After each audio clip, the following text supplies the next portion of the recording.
он уехал со скуки, уехал в наш семи в далекой Кентукки, уехал.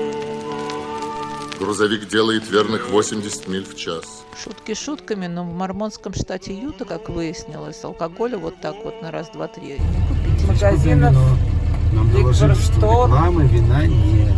Надо Ликвор- знать, где можно купить. Прям Вот. как в Кашмире. Тоже было непросто, я помню. Я думаю, без налогов из-под полы. Сейчас попробуем. Давай, мы тут подождем. Что-то я не вижу рук оттягивающих Нет, Поля. алкоголь. Там в магазине нет. В лобби можно, напротив лобби, где-то там из-под полы купить вино. Можно. Но не сегодня, потому что сегодня день президента. Все закрыто, пить нельзя. Что за президент? Да я не знаю. Я хотел спросить, а какого президента? Но не стал. Сразу несколько осведомленных друзей сообщили, что без Брюс-каньона посещение штата Юта не засчитывается. Мы устроились на ночевку сразу за границей парка, и к утру без печки чудовищно замерзли. Высунувшись утром из грузовика, мы сразу поняли, что назревает какой-то большой погодный катаклизм. Вроде нету солнца, но так слепит, что не открыть глаза. Мы собрались и все-таки поехали в сторону каньона, хотя казалось это все совершенно бессмысленным, потому что видимость стремительно ухудшалась. А вот это туча, понимаешь, и мы едем прямо в эту тучу. Честно. Ой, сейчас мы туда въедем. Однако же, когда мы без всякой надежды что-то увидеть в гордом одиночестве въехали в парк, неожиданно шторм остановился, выглянуло солнце, пробежалось по каньону. Все это длилось минут, наверное, 15, после чего все схлопнулось и начался чудовищный сноусторм.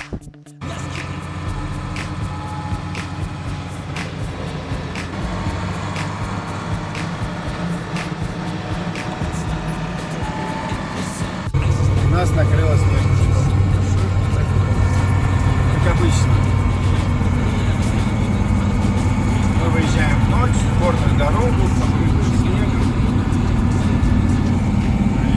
Я пыталась это снимать на фото. На фото это выглядит вот так, на видео это может выглядеть вот так, а может быть вот так, но в жизни это выглядит совершенно по-третьему. Ехать невозможно, голова кружится, ни черта не видно, очень стрёмно.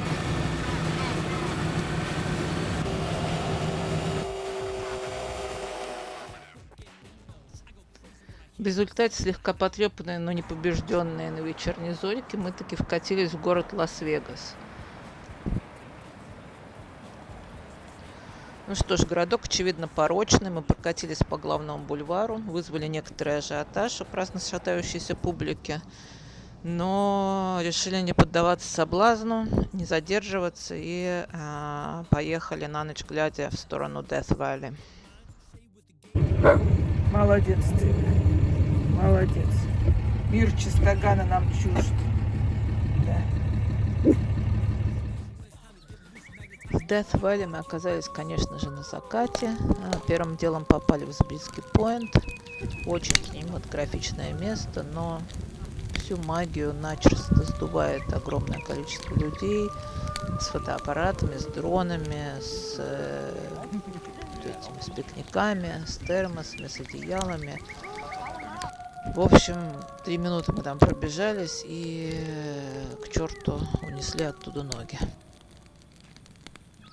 Death Valley — это, пожалуй, первое место, к посещению которого мы отнеслись более-менее ответственно. Прочитали все, что смогли, проконсультировались с бывалыми и выстроили более-менее интересный маршрут. Однако же, напуганные вот этим огромным количеством туристов в Забриски Пойнт, мы решили все это отменить и просто ломануться в самую северную малодоступную часть парка в надежде, что плохие дороги все-таки задержат основную массу народа. Солнце лупит,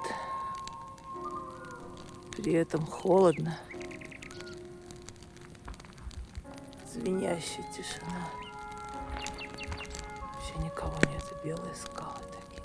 Меня всегда привлекали места, из которых ушли люди. Здесь, на севере долины, огромное количество заброшенных разработок, по которым можно беспрепятственно бороздить, все рассматривать. Я бы тут, конечно, залипла надолго. Там белые дюны, перед ними поворот. И там 8-6 миль до источника. Если пройдем дюны, значит мы пропустили поворот. Вокруг этой дюны особо народа нету, и понятно почему. К ней довольно долго нужно ехать по отчаянной гребенке.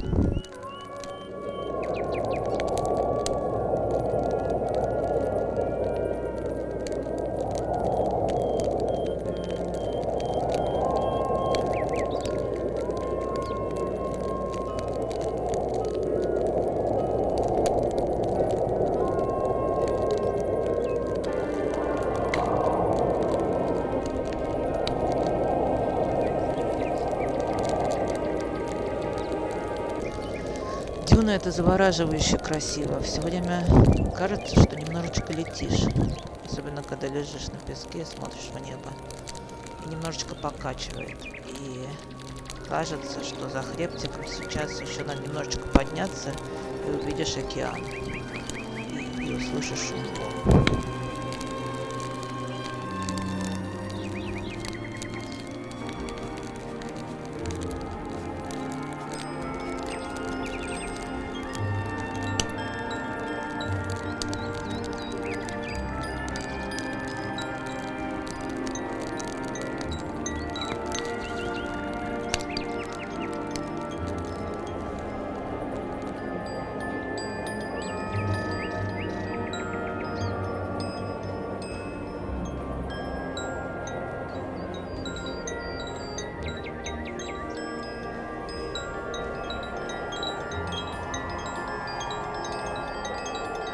После Дюны мы собрались поехать на малодоступные горячие источники на самый север Латвии.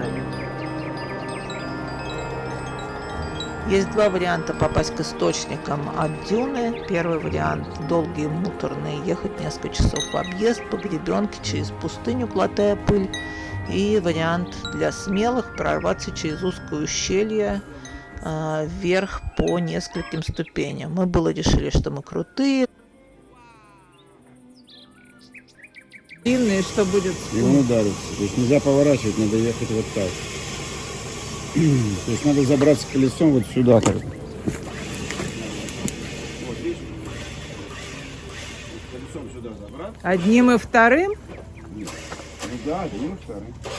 Как ты на такую гладкую штуку заберешься колесом? Толкаешь, и он должен пойти. Поехали в это ущелье, все там увидели своими глазами, зассали. И поехали в объезд, как нормальные герои. Теперь, конечно, жалеем. Хочется туда вернуться и попробовать.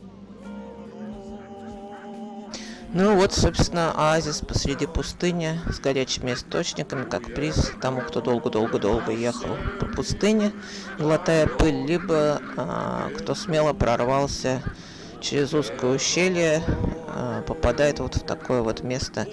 Через ущелье это, конечно, сильно быстрее.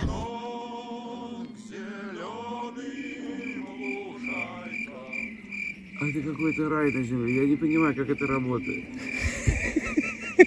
Это 5-звездочный отель в горах совершенно бесплатно.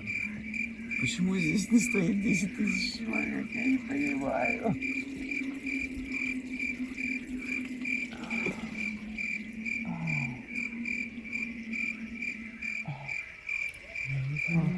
Как это может быть? Слушай, ну опусти ноги в нормальную позицию.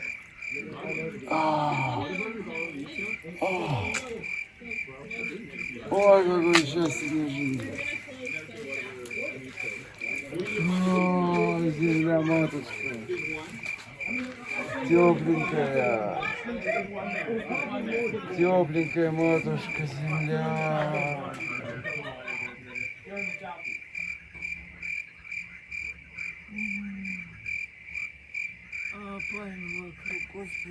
Посреди пустыни, бесплатно, горячие источники. Посмотри, горячие источники, душ, кемпинг, пожалуйста, бесплатно, туалет, шампунь, все, чистая вода. И это посреди пустой, сухой долины. Обалдеть. Уехал давно к зеленым лужайкам. Уехал давно, а все-таки жалко. Мы провели в этих волшебных местах у дюны и у оазиса в общей сложности 3 дня без интернета. И когда мы вернулись обратно на связь, первое, что мы узнали, это о начале войны между Россией и Украиной. Естественно, мы отменили все наши дальнейшие какие-то планы и решили максимально быстро доехать до Сан-Диего, до наших друзей одесситов, и уже там попытаться понять, как строить дальнейшую жизнь.